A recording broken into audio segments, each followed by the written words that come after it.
The Things We All Carry is a podcast about first responders and their stories surrounding trauma on the job. The intention of this podcast is to raise awareness and share meaningful conversation around a subject often viewed as taboo or simply ignored. Be aware this content may be graphic and it is real. It may not be suitable for children or adults triggered by this subject matter.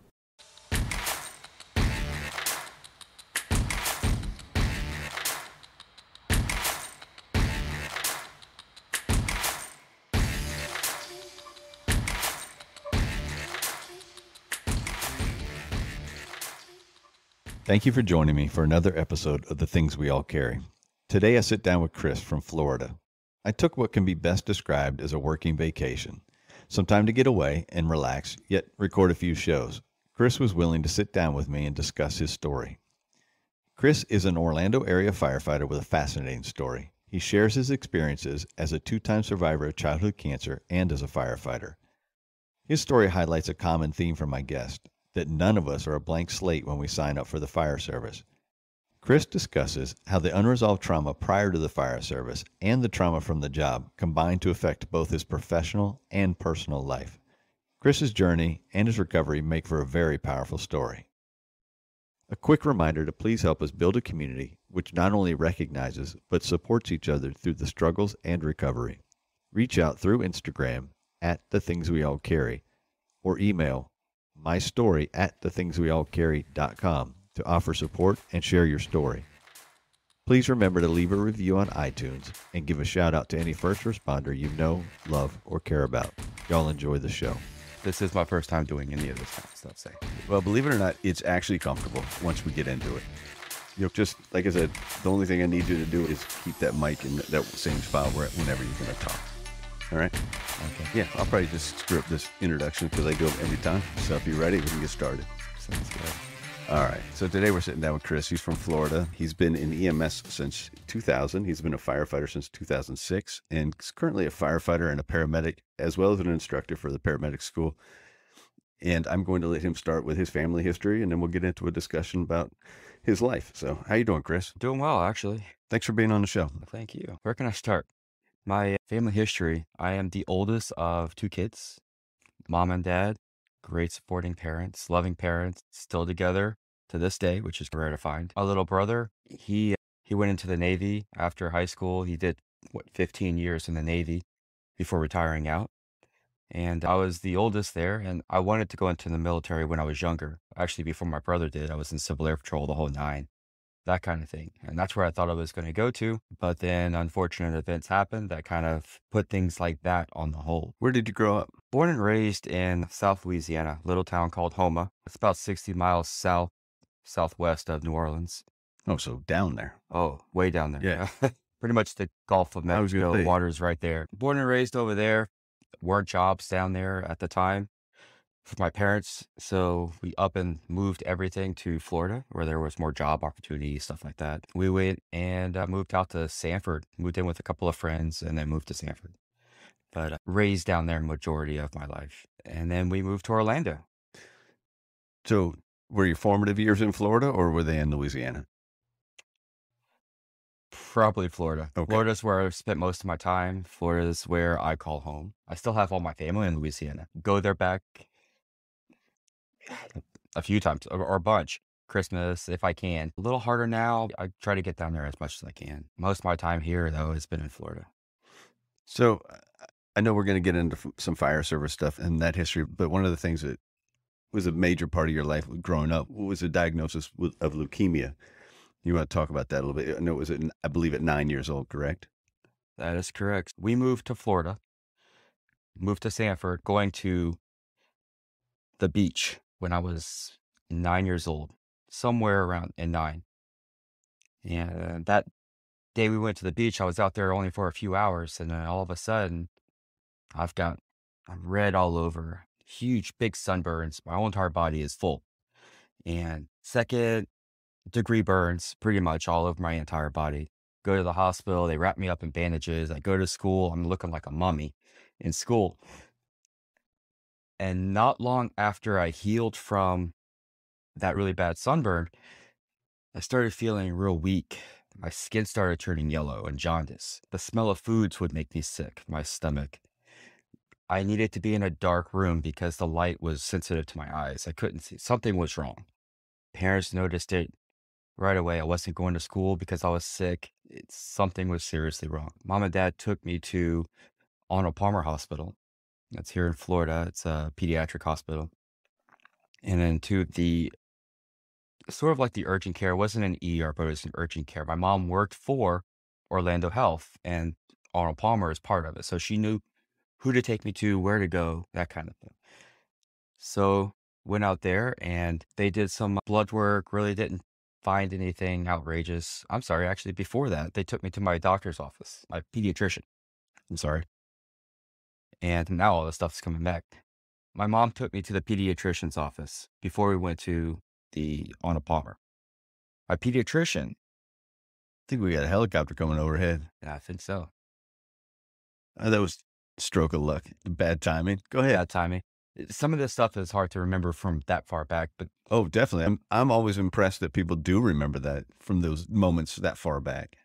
oh man. So reverse a little bit because it actually, when I was feeling that sick, my mom and dad took me to my pediatrician, Okay. doctor's office. Wasn't the urgent care at that time. So took me to the pediatrician. My doctor's name was Dr. Koch. And they did blood work. They pulled my dad aside because my mom was still at work that day. My dad took me in and pulled my dad aside. And I remember something was wrong. Something bad is happening.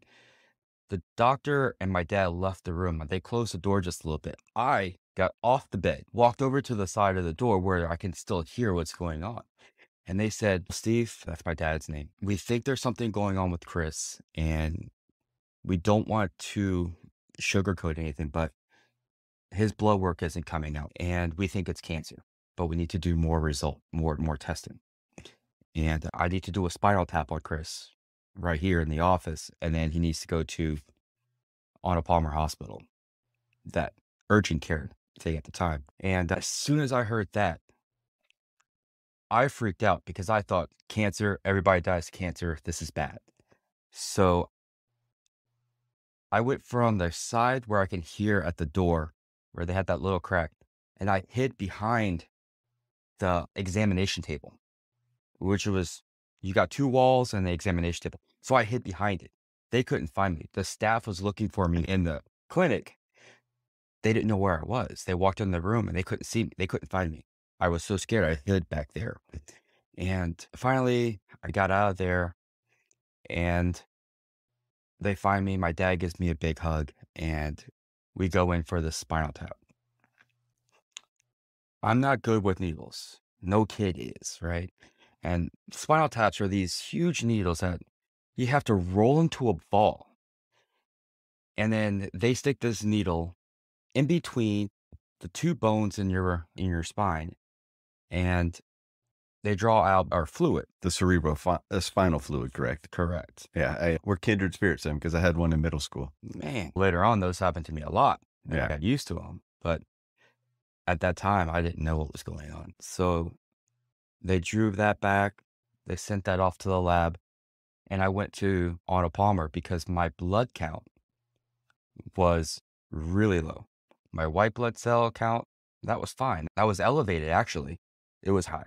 And my red blood cells were low. So I went to there. I had to get blood transfusions right away. On the way to going to the urgent care, we stopped by to tell my mom. She worked at the urgent care in Lake Buena Vista. We told her what was going on. She already knew because my dad had talked to her, but she wanted to see me on the way to going to pick up or to get my blood transfusion. And she wanted to come with us for this. This is outrageous. Picked her up on the way over to Arnold Palmer, and I was admitted there for testing. Tons of blood work. I received red blood cells. Started feeling better, and then we started on the program of a cancer treatment. So how long was the treatment? How long was a program for you?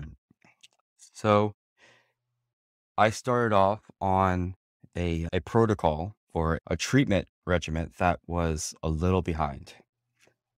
What year was this? I'm This sorry. was 91. Okay. So I was 9 years old, 1991. That treatment lasted almost a year at that time. And it was just chemotherapy, and it was really high doses of chemotherapy. In the hospital pretty much every week. And it was like every third day or so, I was inside the hospital getting whichever chemotherapy treatment. Spending sometimes anywhere from a couple of hours for a quick treatment that they can do in the outpatient clinic, or almost a week doing long doses of treatment. So off on the cancer floor for that time, but around a whole bunch of other cancer kids. That was a big part of my life for a while. It lasted basically until I was, from 9 until I was 11, maybe 12. So at least 2.5 years. Yeah, of treatments and blood work and revisiting everything that was wrong and making sure everything is going to play out. So at what age were you determined to be in remission? I think I want to say it was 2 years after I was complete with my first, it was either a year or two. I can't remember exactly what that was, but I think maybe 13 or 14. Okay. So you spent that's a good 3 to 4 year chunk of your life, in very early part of your life, dealing with a huge issue. What about school? What about life? What about everything that outside of that? Did it just go on hold for you? It seems like it. I didn't have a normal childhood per se because I wasn't allowed to go around all the other kids. I wasn't allowed to play sports. Wasn't able to do a lot of stuff because I had an infuse support place, that's where I was getting my medication. That was implanted on my chest. That hindered a lot of stuff. So I stayed home. I had hospital homebound education, not a normal education. My brother went to school, and all the friends and stuff I had because if he took them home, Yeah. then those were my friends because that's what I knew. The kids in around the neighborhood, those are my friends because I didn't go to school to meet other people, meet friends. So around 13 or 14, you're determined to be in remission. That's right. And then you go back to school then? Do you quote unquote reintegrate into life? I do. It was fifth grade. I went to Lancaster Elementary. Everything started off well. And then some of the things they asked me to check on to make sure I didn't relapse after my remission. One thing that they asked me to do was checking myself for lumps, my testicles, and kind of 13, 14. That's embarrassing. I don't want to say, I'm going to tell the doctor I'm doing it, but I'm not going to tell him the truth. It's 13, 14 years old now. But over the course of 6 months, probably around 6 or 7 months or so, I noticed some lumps in my testicle. I didn't say anything. So when I talked to the doctors, when he asked them, nope, I'm fine, I'm good. I didn't want him going down there to touch. He took my word for it. And this one time, I didn't come straight out with it. And he knew something was up, and he said, let me take a look. So you hesitated? I did, and he knew. And as soon as he put his hands on the testicle, he found some lumps. So the hesitation might have saved your life. Yeah, because if it could have gone on and not letting anybody know, I could be in that situation. Could be dead. So what's the course of action from there then? Now you're 15 and you're diagnosed with another cancer. Yep. So 15, here it is again. I am now diagnosed with my second course of this leukemia. And it developed as a lump in the testicle, testicular cancer for men. And later on, they ended up having to put me through treatment again. But this time it wasn't just chemotherapy. Now they needed to fix the areas that had received the leukemia or the cancer cells. And they started radiation. Radiation therapy is high dose right in that particular area. So I had my radiation first and then my chemotherapy second. They asked me at that point if I wanted to have kids later on because this is our chance. And if it goes away forever, you're getting radiated down there. There's a good possibility you will be sterile. Yeah, as a 15-year-old kid, wrapping your head around that word alone, Yep, is probably extremely difficult and unfathomable. it's embarrassing. It is heartbreaking. It is scary. Everything negative you get from this, it's that. So 15 years old, I'm here making a choice before they go in and doing a biopsy and before they're going in and doing all this radiation. Hey, you need to save some stuff. Some people say this is funny. This might be a comical part of it, but I guess it's all about perspective. yeah, it's not the funny being, hey, you got cancer in the testicles kind of thing. It's, I've got to now produce sperm that they can cryo freeze and save for a later date when I want to have kids. So now I have to, it felt uncomfortable being in a fertility office, doing this in a bathroom or doing this into an office to a cup. At 15 years old, I'm not even telling my parents I'm doing this. It's embarrassing. Yeah, but at 15, at least you knew what you were doing. I was a pro. Exactly. That's what you would think. But then they're like, we could do this in a more comfortable area if you want. What's more comfortable? Yeah, absolutely. You could take it home and then your mom can bring it over. Nope. Oh, man. So not only, okay, so I said that was better than a whole bunch of staff looking at me, waiting on me. Do I go too short? Do I go too long? I don't know what's the right time frame. How long should this take? That's a lot of pressure. It's a lot of pressure for a 15-year-old. Yeah, forget the stress of having this other stuff happening to me. I'm worried about this right now. So I go home and I do what I have to do, and my mom is waiting on me. And to make things worse, my grandmother came over to help take care of me as well from Louisiana. So now she's also waiting on me. My mom asked me at some point, hey, do you need magazines or something? I don't even know what to do. I'm like, Mom, no, just don't talk to me. Let me concentrate. So I do this. The last thing you need is your mom's voice in your head. It's the last thing I'm saying. So I do what I have to do, put it in this cup, and then it goes into a paper bag. And my mom has to run this thing over to the hospital as fast as she could because it has to go in cryo and there's only so long. So yeah, I do that. My grandmother's there, my mom's there. She gets the plastic or the paper bag. They run it off to the hospital, goes on cryo. I'm good to go. But yeah, that's the funny aspect of it. That's the embarrassing. Yes, it's definitely embarrassing as a 15-year-old. I think as an adult going to a clinic would probably be embarrassing, but as a 15-year-old, it's probably paralyzingly embarrassing. So bad. Yeah. That probably stuck with me for life. I got issues from that. So what's the treatment plan for the testicular cancer? So what this protocol is the radiation to the testicles. They shrink that thing down as much as they possibly could, and chemotherapy knocks out the rest of it and restarts everything. If this treatment did not work, the next option after that is my bone marrow transplant. And that's where we are with that. So that treatment process took a little while, not as long as my first round of chemo. Okay. Because I got a newer, up-to-date protocol that we were running through. So it was a little better.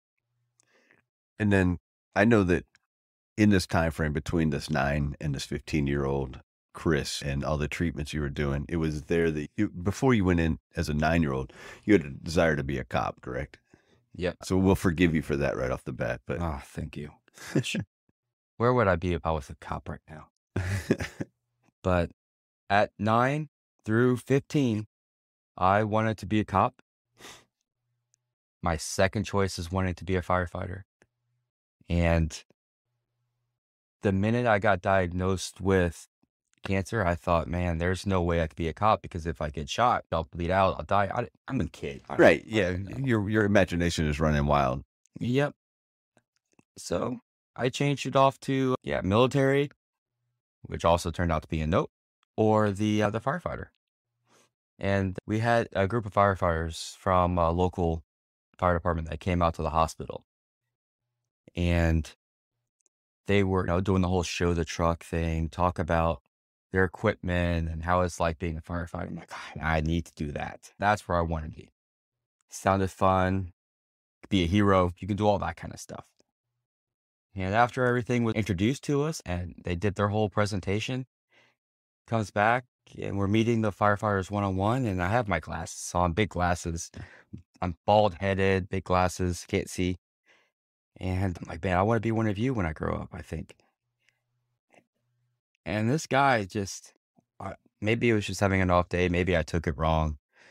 But he came back and said, I don't know if she can be a firefighter. Maybe he was joking around. Hopefully he was joking around, but I didn't take it that way. He was, you've got glasses and we have to wear these masks. So when we go in fires, you have to be able to put a mask on. If you can't have glasses, you can't see. How are you going to be able to fight a fire and go into buildings kind of thing? And talk me down from this. I'm like, as a kid, you don't do that. You encourage them, especially a cancer kid, let alone I had cancer. Yeah. And you're talking about something else. Right. I didn't think I had to deal with that. Yeah. I just want to make it through this treatment. Don't shoot my dreams down. Yeah. And I just, man, I want to be one of you. And so that idea got shot down because of that situation. So my next option after that was the EMS and trying that, because then I'm not a firefighter. I don't have to wear the SCBA, the mask. It should be good. That's where that left off at. Went through all my treatments, went to Civil Air Patrol. I was able to do all that kind of stuff. Was able to go to my last 2 years of high school. Basically, my junior and senior years of high school were it for education. Everything else was hospital homebound. And I would go to the high schools just for my electives, my language classes, or ROTC, whatever those are. And right after high school, I decided, hey, EMS, let's go. And Valencia had a program for EMTs. Valencia being the community college in the area. Yep, Valencia was the community college. And mom and dad fully supported me, and I went that direction. That's when my EMS career began. You want a drink before we start? Oh, yeah. Tell me, go for it. I've been over here sipping on this, and so I felt bad. Oh, that's good. All right, so your EMS career starts right after high school. You go to community college is it a 2-year program for EMS, or is it a truncated program for EMS? At that time, it was 6 months. Okay. 6 months being going to EMT school, doing your clinicals. After that, you go out, you graduate, you're good to go with whatever department you choose. So you're 18 or 19 years old when you get your EMTB, or is that your paramedic at the time? EMTB. Okay. At the time. You had to be an EMT for a year before you can even go into paramedic school at that time. Gotcha. So I had to wait for a while. Went into working at the hospital system. I was already working at a hospital doing some ER tech work or guest services kind of thing. So it only made sense that I stick with the same hospital I was working for. And I did mobile care, which is their interfacility hospital transport. Gotcha. As an EMT. When I was doing that, you work a few places or a few jobs. It was the 911 company for a little bit, maybe 1, 2, even 3 jobs at a time at one point doing EMT because you have all this extra time. And it wasn't until 2005 that I went to Lake County and went to Lake EMS. That was my first real, you're in it completely, 911, this is your thing. And that's about a year after that, I started fire school. I got my firefighter.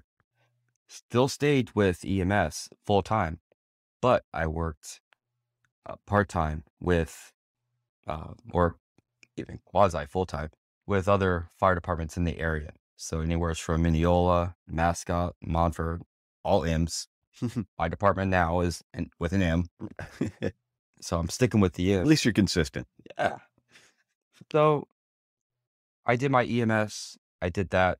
I worked as a tech in the ER for a long time. I got a lot of experience as that, working as a technician in the ERs. Worked with great doctors who gave me a lot of good patient assessment skills, stuff like that.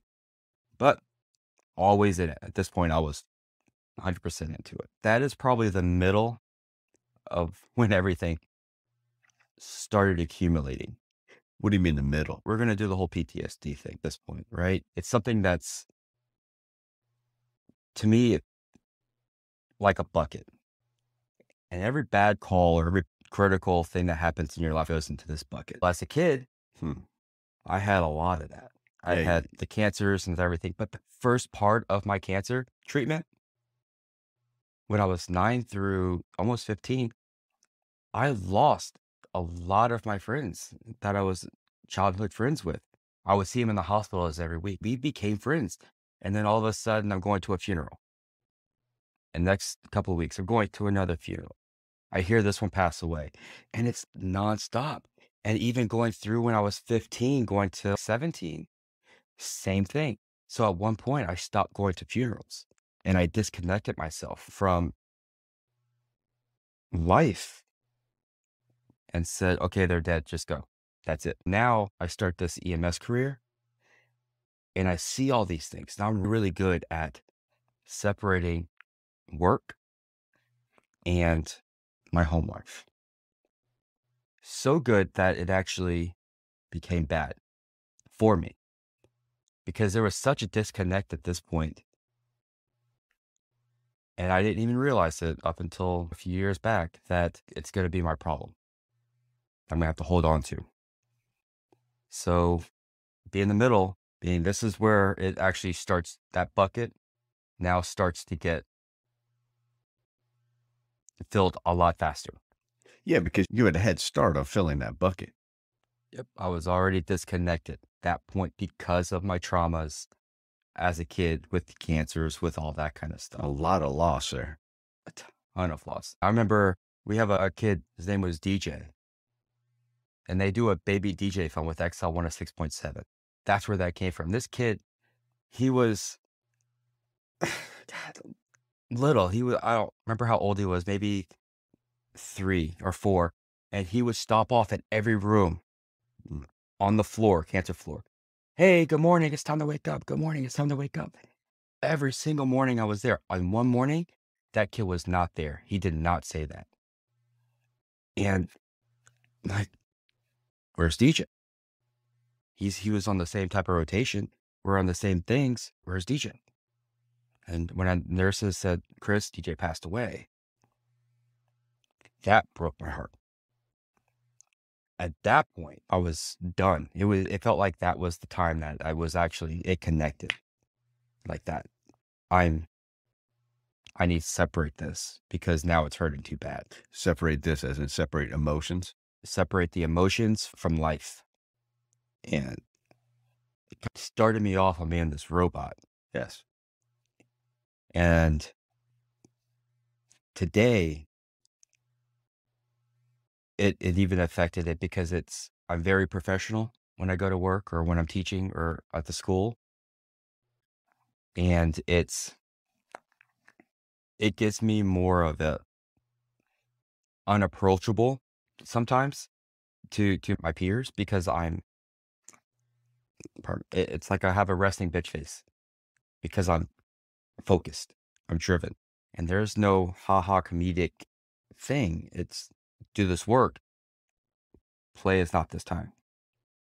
So that kind of hindered a lot of things as well.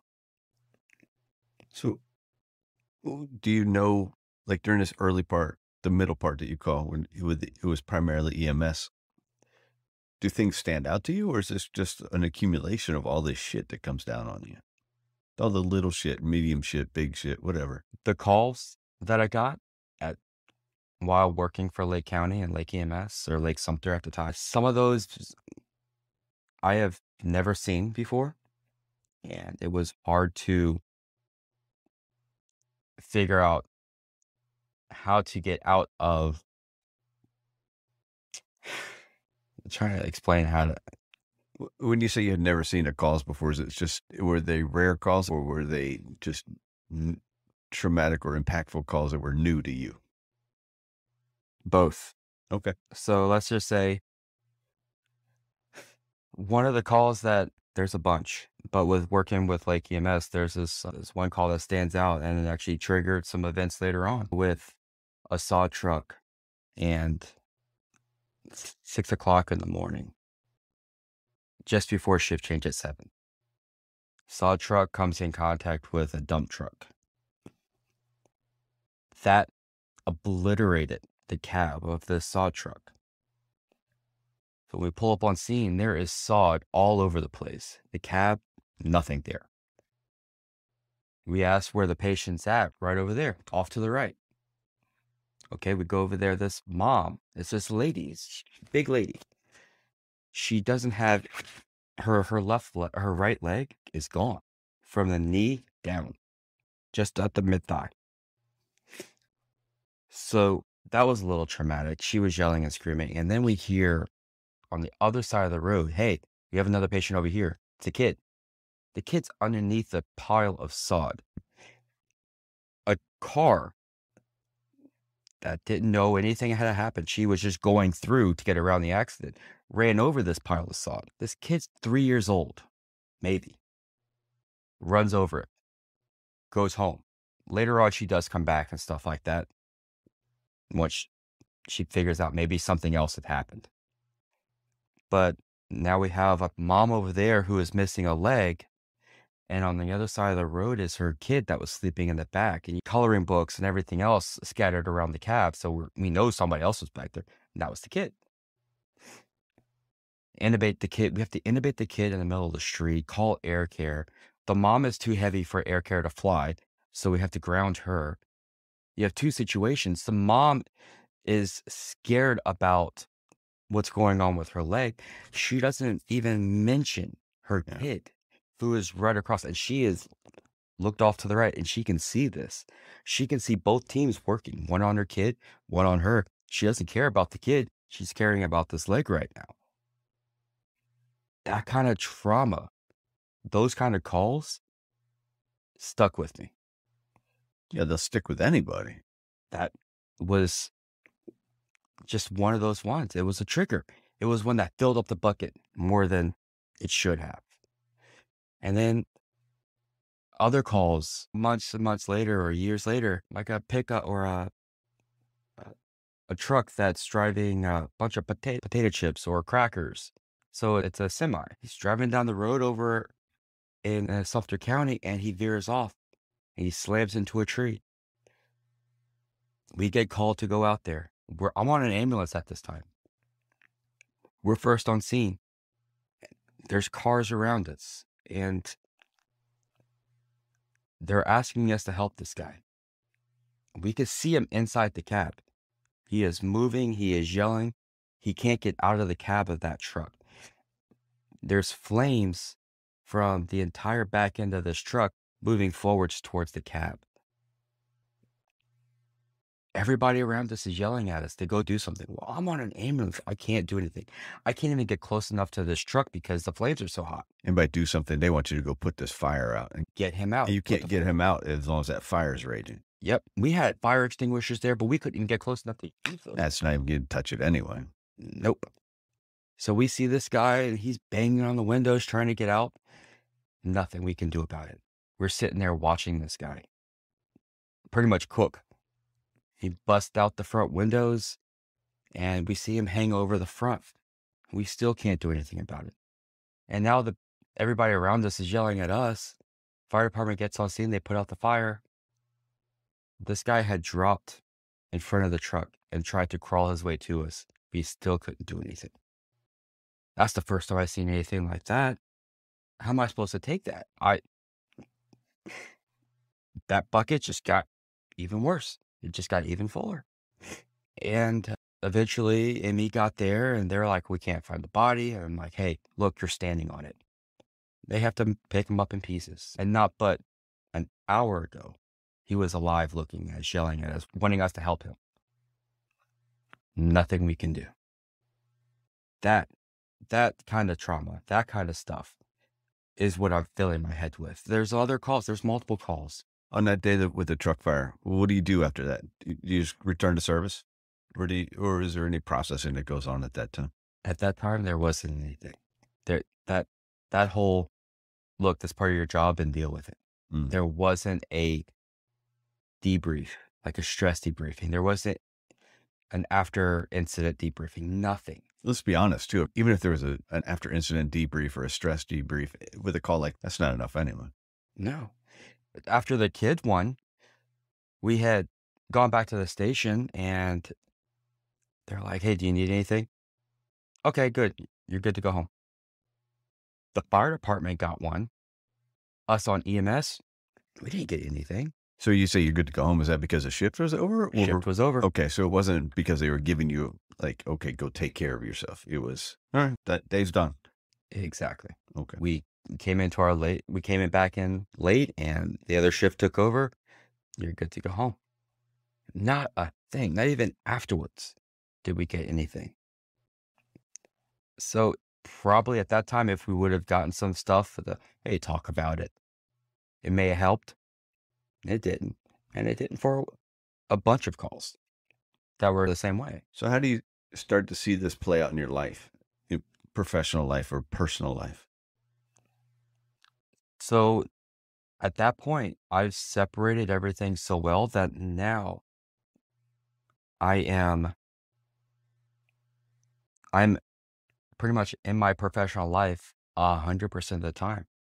My outside life, my private life, my personal life, the one I'm supposed to have fun and the one I'm supposed to release is gone. What did that look like? Were you in a relationship at the time or were you single? Explain that to me real quick. I was married before, got out of that relationship. I was at work so much and in that work mode so much that I lacked on other things at the house. It led to a divorce after 7 or 8 years, 7 years, actually. That led to a divorce because I was so invested in work that I didn't see what was going on at the house. And I wasn't there. I had the money. I gave her everything she wanted, but I wasn't there mentally and physically. I was going to say, so everything you felt that she wanted, at least it was the tangible, the items you can hold in your hand, the goods, but not really the emotion you were giving. So my ex-wife went out and she found that emotion with other people. That hurt, led to our divorce. After that, relationship after relationship, I was still in that work mode. I separated because, again, divorce, that's trauma too. That just adds up to it. So I'm work mode all the time. And the question was asked, why can't I just relax? Why can't I just be me? Why does it have to be you're not happy all the time? You're not having fun? Because I'm stuck. Yeah. And if I were to let loose and open up, I'm afraid all this other stuff might come out. I don't know how to be normal, not being normal for a long time, if that makes sense. That makes total sense. So, yeah, multiple relationships. They lasted each one probably a year or 2 years. And the one that I got triggered on was the relationship before the one I have now, my ex-fiance. I had given up so much of my personal life, being disconnected, that I didn't know good from bad. I didn't know if it was positive or negative, that kind of thing on anything. I had to get that information from other people. So you had to have, pardon me, I'm struggling how to frame this question. So you say good or bad in anything, so emotional, physical, or anything. So you had to rely on someone's reaction, or for them to actually say, "Hey, no, that's bad." Exactly. Actually, both of reactions and a verbal, like, this is good. Y'all are good. Y'all are happy together. This is awesome. I'm proud of you. Good job. I got you. Because I didn't know I didn't know that emotion. I had to go off other people. So with my ex-fiance, I met her in the ER. So I met her at work. She was a technician. She was later a paramedic on a truck, the same company I worked for. But again, a work relationship. Everybody around me hey, y'all are a great match. Y'all are good together. I'm happy. This is great. Oh, I'm like, oh, this is great. Okay, cool. This is what I'm supposed to do. This is the emotion I'm supposed to be feeling. But inside, I was disconnected from all that. So I went in that direction, and that everybody else was telling me was a good direction because that's what I should be doing. That's how disconnected I was. That disconnection and those emotions, my family would say that, her family would say that, our friends that we have together would say this. So that lasted for a couple of years up until I proposed to her, because that's what other people had said that needs to happen. It's time for this, Yeah, basically. it's because that's what everyone says you should do. That's what's normal. That's what's happening. That's your next step. Now, I can't say I didn't have feelings for my ex-fiance, because I cared for her. I was obviously attracted to her. We were in a relationship together, that kind of thing. But everything was moving further because of how other people were reacting to me. She still means a lot to me, and I know she played a big part in my life, but I didn't even recognize what was inside, what I actually felt about her. And you know how they say that you love somebody, but you're not in love with somebody? Yes. So I didn't see that until it was too late. I have to guess it also becomes, I don't know, for searching for a phrase, I guess the best phrase I could use is just self-fulfilling prophecy. So you're telling yourself, I'm supposed to be here. I'm supposed to love. I'm supposed to love. And so you force yourself into that feeling. Exactly. And I can only imagine if she would listen to this episode of how she would feel. That's got to be hurting and bad for the soul, hearing this information. And I let her know that there was this disconnect when we were splitting up. But that split up, and I'm the bad person on this one. I take the responsibility for this because I should have said something. I should have seen something. But a month before our actual wedding date, I had to back away. And I stepped away from that engagement and that marriage. What triggered the stepping away? That was triggered by, and how can I say it, an overflow of all that bad stuff that now went into my everyday life, As in your work life? my work life, the stuff that I was keeping under control, the stuff that I was holding back from, the family's yelling in the background, hey, do something for this, do something for my family. They're dying. What are you doing? CPR.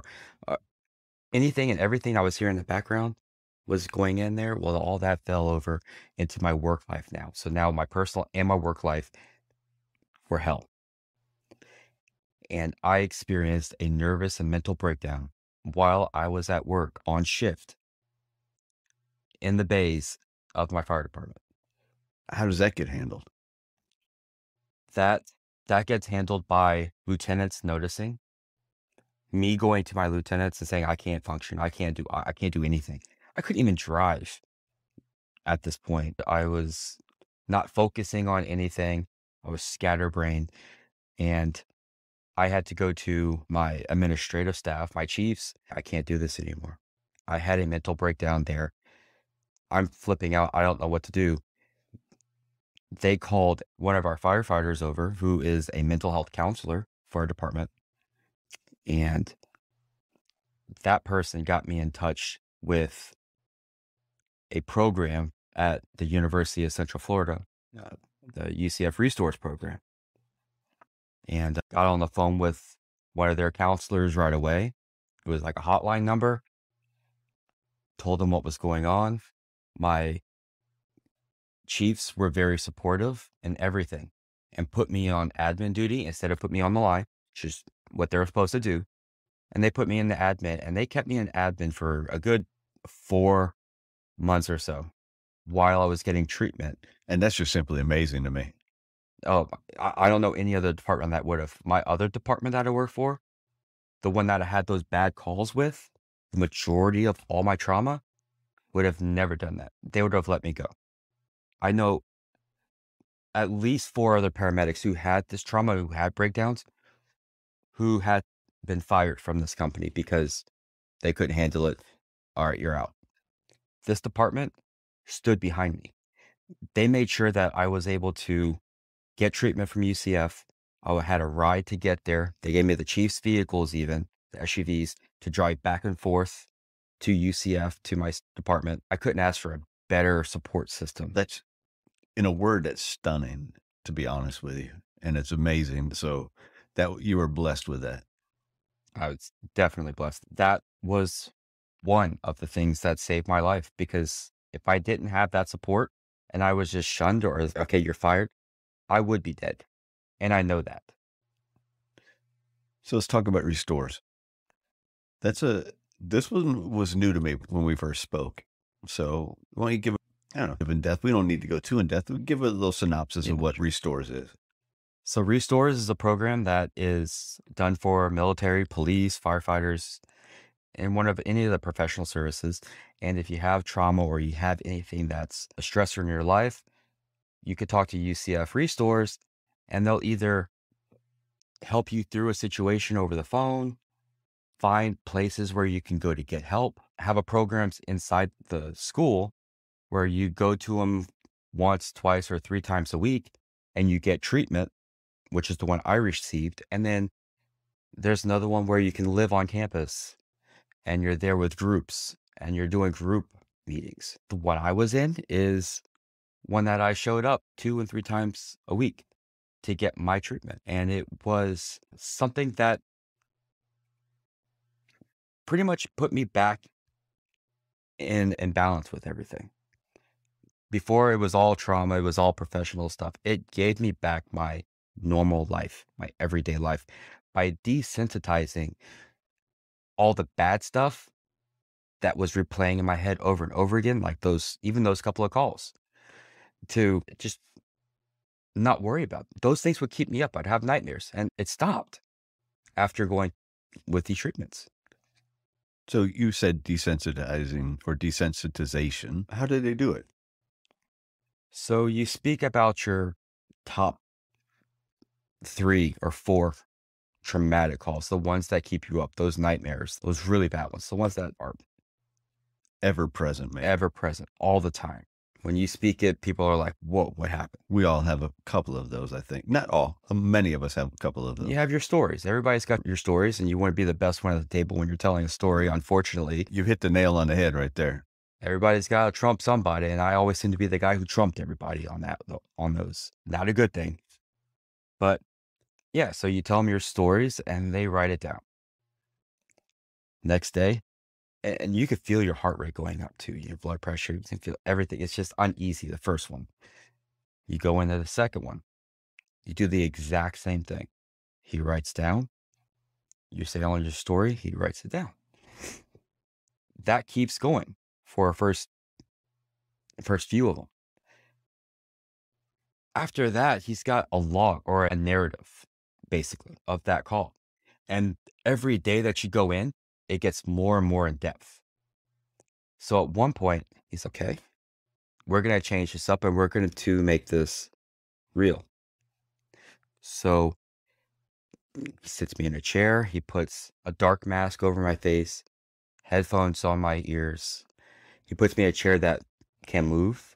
I'm next to a machine that has different smells. And it could be smoke or grass or dirt and stuff like that. And it would pump out some of that stuff. So now that narrative that I've written, that now I've got the specific details in, they have. And he repeats it. I tell the story and everything is visually. I could see it there. It's like it's happening in front of me. Even to the point now they have the VR goggles that you could put on your face. And the narrative that you had said over those few times meeting, the students and the faculty write this narrative into a computer program, and then you see a VR. What place does this? This is crazy. but it's working. After around 3 or 4 months, now when I'm telling the story, it's tiring to tell the story. It's exhausting because I'm going so much in detail and I'm getting the real life stuff that's all around me, like the senses and stuff like that are coming into play. So it makes it even more real. And it's now not stressing me out. It's not bothering me. All of a sudden, there was a click. This isn't affecting me. I'm having better sleep. I'm having fun outside of going to work. What just happened? All of those things that they were doing connected, and it put my brain back together and reprogrammed it to make me normal, make me have emotions, to make me feel. And even then, it wasn't quite there. So they would tell me, look, you still have a lot of work and you're always going to have to deal with this. You're always going to be a little behind on maybe normal life, but you need to make sure that you say that you're happy if you're happy. If you feel it, you say something. Yes. If I'm sad, I know I'm sad. If I feel this is bad or if something's troubling me, I say that emotion out loud. So I hear it out loud. I recognize it. I say it. And I have that emotion. So I'm putting one and one together to make two. That took a lot of work. And even now, today, I still have to do that. Family members and friends, they know that if I'm going to say something out loud, that means I'm having trouble connecting with it, and I need to reconnect that way. So does saying it out loud make it real for you? It makes it real, and it makes it present. Like, I don't have to have somebody else tell me, okay, this is what's going on. If it's something that I feel needs to be said, then it's sad. I'm going to tell them angry. If I don't have that sometimes, now it's sometimes, before it was like all the time, I didn't know what was what. I wasn't feeling it. Now it's, I can get away with now. I have those emotions. I feel good. I have a counselor I see every 3 months, medications and stuff like that help me focus. And I have a relationship right now that she's been through some trauma stuff and coming out with all of my baggage and everything up front, to have her, look, if you're going to be with me, you're going to deal with this. This is what my life is, a big thing. I can still disconnect. I can shut everything off like a light switch and not have any emotions whatsoever. And it's only happened once that I know of, maybe twice, where I shut everything off. I become cold and distant. No emotions, no facial expressions, nothing. I am cold. And she saw that. I remember this one time, and it lasted 3 or 4 days. She thought we were going to break up. I was so distant and cold. She didn't know who I was. That was the person I was for years. No one knew who I really was. Those relationships I had were fake, to me, fake relationships. They didn't know who I really was. Now that I can recognize this, I do it. But just to be able to switch off everything, that's scary, man. That just shows that it's still not done. That it's still something I am working on. People shouldn't be able to do that.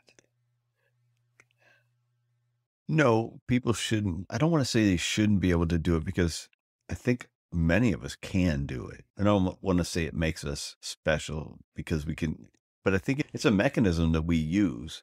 And some of us, yourself included, and maybe me to a certain point, overuse it. And it becomes a default. And I wouldn't say that we shouldn't use it. There are some situations where we shouldn't overuse it. My opinion. Yeah. To me, seeing how I was back then, I don't ever want to see that. I don't ever want to have to be able to go back to that. But having some triggers that still affect you today, it bugs me because I've worked so hard to get to where I'm at. And even the counselors and the doctors and everybody, and the UCF calls back and makes sure I'm okay all the time. And I'm good. I feel good. But I still have that I can go backwards. So that kind of scares me afterwards. Right now, I have the support system. I have family, I have coworkers. All my coworkers, all the other firefighters, they know what happened and they're supportive of me. But what happens, let's say 5 years, right? I retire. I'm out. Now what? I don't have that support structure anymore. I don't have those friends all the way around me. I won't be able to process. Is that now going to trigger me into doing something after I'm done with the fire department? I think the fact that you're cognizant of it is the win right now, because you're aware of it. You'll go into that situation knowing that you need to take care of yourself and knowing that you don't want to be that person. Yeah. That is where I'm at now. I wasn't there. So if I didn't have that then, right now, going through all this stuff, if I didn't say anything and that tipping point didn't happen, maybe that tipping point was the stresses of getting married, all the stuff that went into it, all the work stuff, new job stuff with the fire department, new positions, all that stuff triggered that. And it came out. Thank God it did come out. Because I don't know what would have happened if I didn't have that trigger and that breakdown. If I didn't, mentally I could think, okay, I'd be in a relationship that I don't need to be in. I wouldn't be happy. I would be in a job that's making things worse. Next thing you know, that retirement time comes around and I don't have any support structures. I know a lot of retirees and a lot police officers, firefighters, EMS that's done bad things after they've gotten done with their careers because they didn't have that support structure. I have it now because of UCF Restores, because of my chiefs, because of my fire department, because of my family. But if I didn't have any of that stuff and that nervous breakdown didn't happen, I would be one of those statistics. And I know that. But it did happen. And you went through some intense fucking therapy. You came out the other side. And what's life look like right now? Life is great, man. And my life is saved. I have a relationship with a woman that is awesome. She helps me deal with my bad days. I help her deal with her bad days. She has a son. We're putting him through school and everything else at an academy. I'm what they call a bonus dad. And that makes me feel good because one, I can't be a dad because the whole thing at 15, I had to go into a bag, that kind of thing. All those specimens and everything got used on my ex-wife and it didn't work and all this kind of stuff. But I lost that ability to be a father. I feel like I am a father figure in this kid's life and it means a lot to me. And I will do whatever I possibly can to make sure he has a good life. So that's the stuff my dad taught me. I can instill in him a little. He's not my son, but he is by blood, but he is in every other way. So that makes me happy. I have a job that I love. I couldn't ask for anything better. I love what I do. I love helping people. I relate a lot to cancer patients and stuff like that. When people are sick or hurting, like, hey, I got you. I know what you feel. I can relate better now. I didn't have that before. I was so cold back then that I was surprised even I had friends. Because I was so cold. I've got friends now. I've got a life. I didn't have a life before. I was very closed off. I was going to say, we're sitting in the house of a mutual friend right now. So maybe you would not have met him before. I definitely wouldn't have met him before. Then, yeah, so it's the best outcome we can hope for. I think so. Is where you're at right now. I am in a great spot. I love my life, like I said. I have everything I ever wanted. This is where I belong. This is what I'm doing for my life. And I couldn't see any place else I would rather be. With that being said, I'm going to get on to the last two questions I have for you. And I think we discussed them when we had our phone call a couple of weeks. Man, has it been a couple of weeks already? I think it has. Yeah. It's been a bit. I always ask somebody about an everyday carry, being The reason being because I call the show The Things We All Carry. Being a firefighter, being a paramedic, you carry stuff into a call. You're going to carry your aid bag. You're going to carry a stethoscope. You're going to carry a set of irons if it's a fire. But you're going to carry something out of that call. We all do. We all take something away from a call. I don't care how mundane or how boring that call is. We take something out of a call.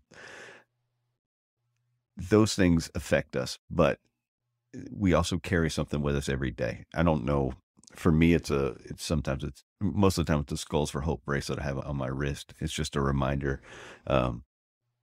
Actually, lately, because I've been in therapy, my everyday carry, if you want something to laugh about, are the acupuncture beads that are on the backs of my ears, because they're always on my ears after every session. So what's something you carry with you every day? So that is actually fire service. Everybody has tattoos, it seems. But Yes. over that time of me having to go through all my pain and the trauma, I started getting tattoos on my arms. Parents hate it. Family members like, why are you doing this? So one side of my arm, the whole entire sleeve is done up with bits and pieces of my trauma that happened in my life. Okay. So everything from Archangel Gabriel going into the time clock on my arm, which is the time I was born, to the Lord's Prayer on my sleeve. Underneath is St. Christopher. Everything on my arm, the scroll, everything is bits and pieces that had my trauma. The hourglass in the back is the time I have left in life. It's too short. Time is fleeting. Time is going by. So everything on this arm represents something that happened. And it took over a year to get this sleeve done on this side. The other side is a sleeve of every place I've been and where I come from. It's got my hometown in Louisiana. It's my anchor that has keep me grounded. I've got my compass here that matches the same compass that my now fiance gave me for a birthday present. Took that same compass, I had my tattoo artist take a picture of it. He put that on my arm. Every bit of pieces on my arms, that's what I carry. Every day I see it. Every day it reminds me of something, the struggle and everything I've done. Do you know the name Dr. David Griffin? That sounds familiar. We all know the next thing I'm going to say, the Charleston 9. Okay. Gotcha. He was the first engine driver for the Charleston 9. One of his books. He's a very interesting, fascinating guy. And I'm actually going to be, he's going to grant me the time to sit with him and talk to him in about a week. Then I can't wait for it. Man, that's awesome. But he wrote a book called Tattoos and Trauma. And as soon as you said that, I pulled it up on the computer because I'll share it with you. But it's a great book, and it does just that. What you've just described is what his book is about. He talks about the healing power of tattoos for first responders and trauma victims. And so I think you nailed it. Right there was exactly what he's trying to encapsulate in that book. I'm going to have to read that book. I didn't even know he did. It sounded familiar, but I didn't recognize that name. So he's got, first of all, just being that first engine driver on Charleston 9's the Super Sofa fire is enough. But everything else he's done and how he's overcome all that is a fascinating story. All right, so that's your everyday carry, and I love it. What's a book you would recommend for people? And you can't pick Tattoos and Trauma, by the way, because I gave that one away. That would have been my first one. You didn't know that. Don't even try that shit. Oh, man. I don't have a book. Do you have, all right, not everybody has a book. Let's go with a person people might know about. Some music you enjoy, anything that you want to share with people. So, music-wise, I like listen to music. Chris Stapleton's music. Okay. That kind of music is just his voice. Some of the directions he goes relates well to me. That was a big thing when I was going through all the bad stuff and going through the therapy. His music, it hit home. And it made me feel better. Randy Travis. That music I've loved since I was a boy. And even now today, I can hear it and it makes me feel good. And he's going through a lot. He had the whole stroke thing. He's still having issues. He can't even sing but a couple of verses now. But his music helps me out. If you look at Hotel California from the Eagles, man, love the Eagles. But Hotel California, if I listen to that song, instantly mellows me out.